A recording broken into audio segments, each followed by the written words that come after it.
Hello everyone, welcome back to my channel English with Yashpal. Friends, आज आपके लिए good news है क्योंकि आज मैं आपके लिए इंग्लिश स्पीकिंग प्रैक्टिस शुरू कर रहा हूँ। आज डे 1 है। मैं ऑलरेडी बता चुका हूँ कि अगर इंग्लिश सीखना चाहते हो तो इंग्लिश सीखने के लिए दो चीज़ें सबसे ज़रूरी है, सबसे पहले आपको करनी चाहिए। एक है बेसिक वोकैबुलरी, ठीक है। दूसरा है टेंस। जब तक ये चीज़ें नहीं हो जाएगी ना, बेसिक वोकैबुलरी नहीं होगी तो टेंस करने का कोई मतलब नहीं, ठीक है। तो जब तक जी स्टेप बाय स्टेप, सबसे पहला स्टेप ये है बेसिक वोकैबुलरी, दूसरा है टेंस। उसके बाद जो चीज़ें आती है एडवांस ग्रामर आती है, एडवांस क्या आती है, वोकैबुलरी आती है, ठीक है। तो वो उसका तभी होगा जब आपको बेसिक कंप्लीट हो जाएगी। तो बेसिक वोकैबुलरी की लगभग 300 प्लस क्लासेस होने वाली है, क्योंकि इसका लगभग 300 प्लस टॉपिक है जो मैं कवर करूँगा। तो इसकी 2-3 क्लासें ले भी चुका हूँ। तो ये कम से कम 15-20 मिनट की वीडियो होती है, तो ये तीसरे दिन आएगी, ठीक है।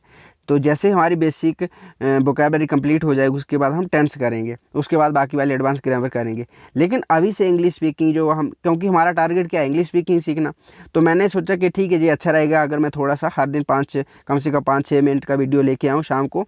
हिंदी में भी सेंटेंस लेके आऊँ और उसका ट्रांसलेशन, और इंग्लिश में भी लेके आऊँ, आपको समझाऊँ तो उससे थोड़ा आसान हो जाएगा। और बाकी साथ साथ हमारी बेसिक वोकैबुलरी चलती जाएगी, बेसिक कंप्लीट हो जाएगी, फिर हम टेंस पढ़ेंगे, टेंस पढ़ने के बाद बाकी वाली ग्रामर जो भी है सारे सब कुछ करेंगे।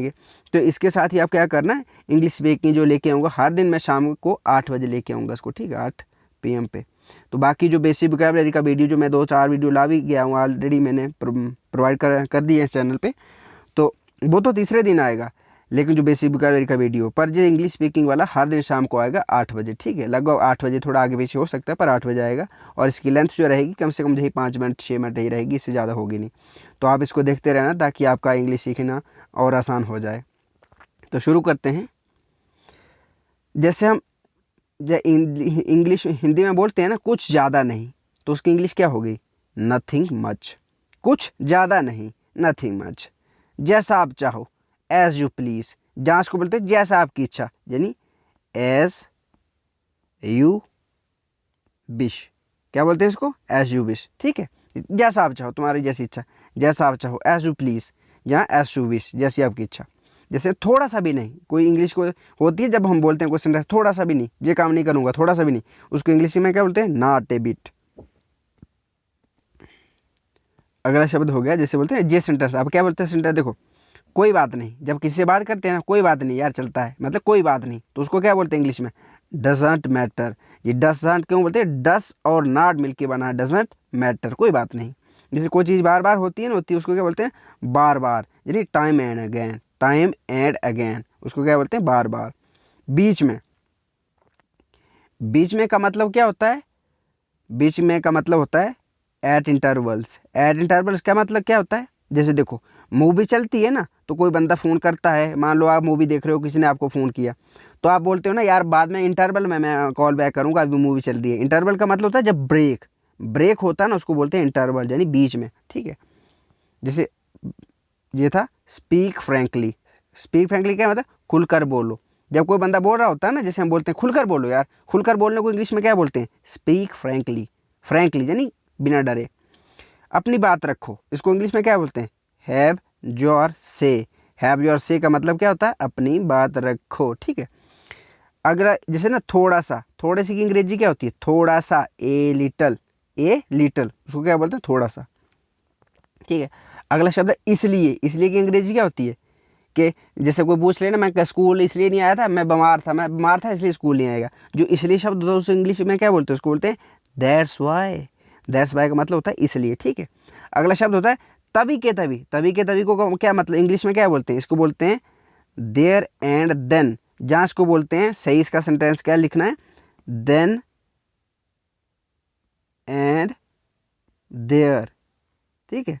जल्दबाजी में थोड़ा मैंने आगे पीछे लिख दिया, पर इसका सही मतलब होता है देन एंड देयर, तभी के तभी, उसको क्या बोलते हैं, then and there. Then and there का मतलब होता है तभी के तभी।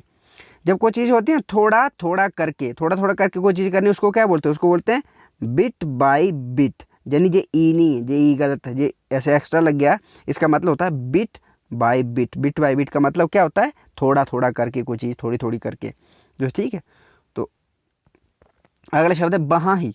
वहाँ ही का मतलब क्या होता है, वहाँ ही मतलब जी मान लो मेरी कोई चीज़ गुम गई है तो आप ढूंढ रहे हो, तो आप पूछ रहे हो कहाँ ढूंढनी है, तो मैं बोलूँ जहाँ आप खड़े हो वहीं ढूंढनी, वहीं वहाँ ही, तो उसको क्या बोलते हैं, दैट्स वेयर। दैट्स वेयर का मतलब था वहाँ ही, ठीक है। अगला शब्द जैसे ना, अब कितना, कितने की अंग्रेजी क्या होती है, हाउ मच। जैसे ना कितना पढ़ोगे यार, how much you would read, how much you read, ठीक ना, कितना पढ़ोगे, how much you would read, how कितना पढ़ते हो, हाउ मच यू रीड, जैसे कितना पढ़ते हो, है ना, जब कितना पढ़ोगे, how much you would read. जैसे होता है ना समय समय पर, समय समय पर अंग्रेजी को क्या बोलते हैं, फ्रॉम टाइम टू टाइम। समय समय पर का मतलब होता है फ्रॉम टाइम टू टाइम, ठीक है। तो ये थी आज की हमारी बुक इंग्लिश स्पोकन की क्लास, ठीक है। तो इसे आप अपने लोगों, अपने दोस्तों के साथ, फ्रेंड्स के साथ शेयर कर सकते हैं। अगर आपकी कोई क्वेरीज, कोई कमेंट होगा तो आप कमेंट सेक्शन में पूछ सकते हैं। तो बस ये आज शुरू कर रहा हूँ मैं, तो आप ये कंटिन्यूसली, कोई ज़्यादा ही दिक्कत होगी तो नहीं आ पाएगी तो अलग बात है, लेकिन हर दिन आएगी तो इसलिए आपको क्या करना है, अच्छे से देखना है इसको, और जो भी आपका सुझाव होगा आप सुझाव दे सकते हैं। तो बाकी चीज़ें चली रही हैं धीरे धीरे। So see you guys very soon, till then take care, thank you for watching, have a nice day.